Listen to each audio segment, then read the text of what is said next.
This is Jill Anderson, the Homegrown Gourmet. I'd like to welcome you again. Today I'm actually going to make something that can be used as a breakfast or a lunch.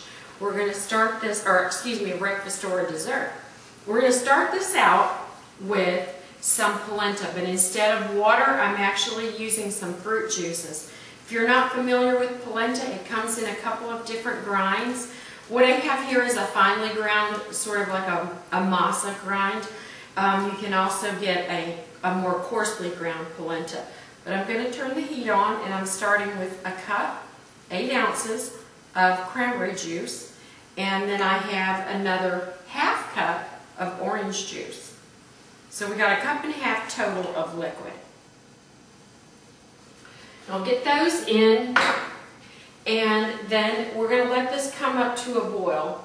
And I am going to add just a pinch of salt to this, and I mean just literally a few grains. There's something about a little bit of salt in sweetness that brings out the extra sweetness.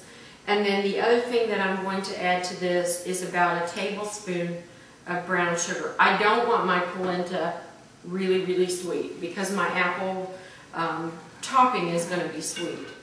So we're going to let this come to a boil. And as it starts to boil, I will go ahead and then add the polenta. You don't want to add your polenta all at once because it will clump up on you. So you're going to want to add it, stir it as you add it. So let's get that set aside. The next thing that I'm going to work on, I'm going to go ahead and bring out the pan for this. But we're going to start by sauteing some apples that are going to be the topping for these polenta cakes.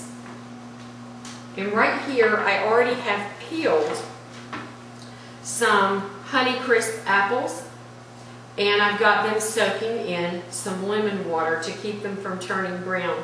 Now, of course, you can do this the old-fashioned way and go ahead and cut around the core, but I just do what they call removing the cheeks.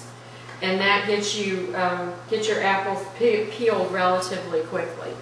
So I'm keeping an eye on the cranberry juice and orange juice mixture so that when it starts to boil, I can add the polenta. This product that I'm scooping out right now is coconut oil. And coconut oil's kind of had a bad reputation, and it's something that years ago they thought because it was a saturated fat that it was not healthy for you, when in fact we've actually now come to learn that that isn't true. A couple of really interesting points on your coconut oil. Coconut oil, and by the way, I'm putting 3 tablespoons of coconut oil into the pan for the apples. So, but a couple of interesting facts on coconut oil. Coconut oil is solid at about 75 degrees. It will turn just in your kitchen cabinets, or excuse me, liquefies at 75 degrees. So beyond or below 75 degrees, it'll be solid like this, but it melts pretty quickly. And then the other thing that is, it can withstand a lot of heat, very high heat. So you can actually cook with it up to 350 degrees. Now my juice is boiling, and I'm going to just gently start adding the polenta. You can see I'm just adding small amounts at a time.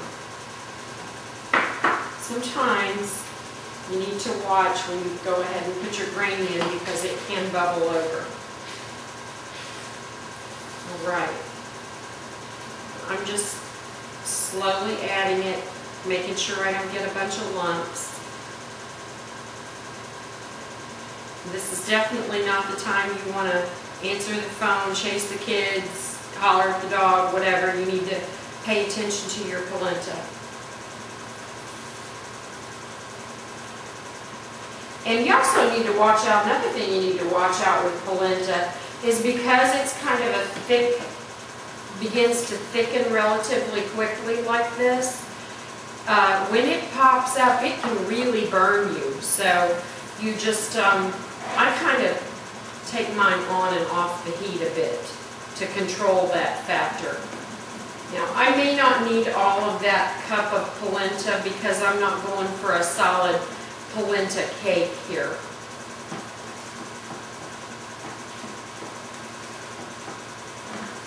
There we go. Looking pretty good.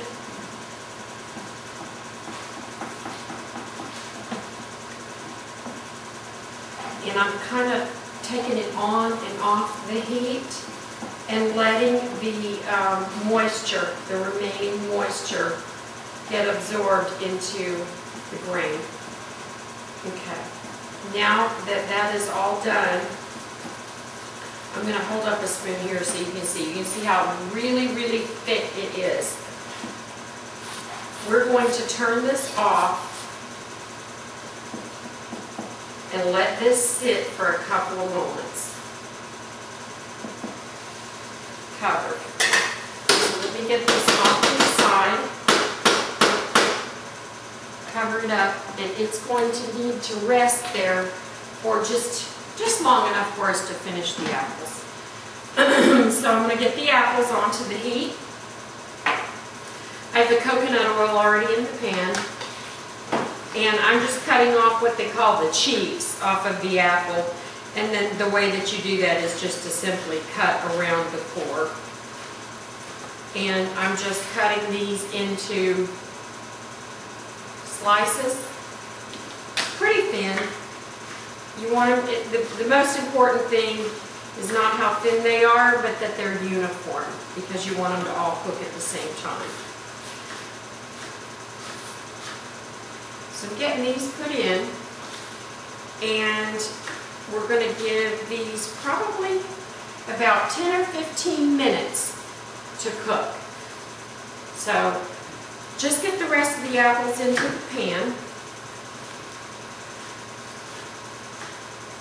and then we'll start adding some spices.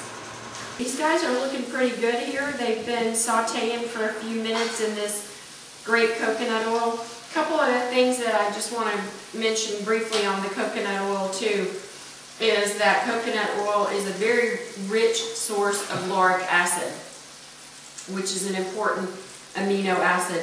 It's one of the few medium-chain triglycerides, or a medium-chain fatty acid, just meaning that it's not fully saturated. It's not the same as animal fat.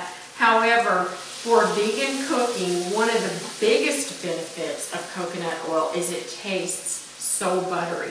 So that, you know, that's a great thing. So you can see my apples are kind of soft here. I want to give them a little time just to marinate and absorb into that great coconut oil before I start mixing in other flavors. The next thing we're going to throw into this is I have here, this is approximately a half cup of brown sugar. You can go a little less if you want. I probably won't even put it all in.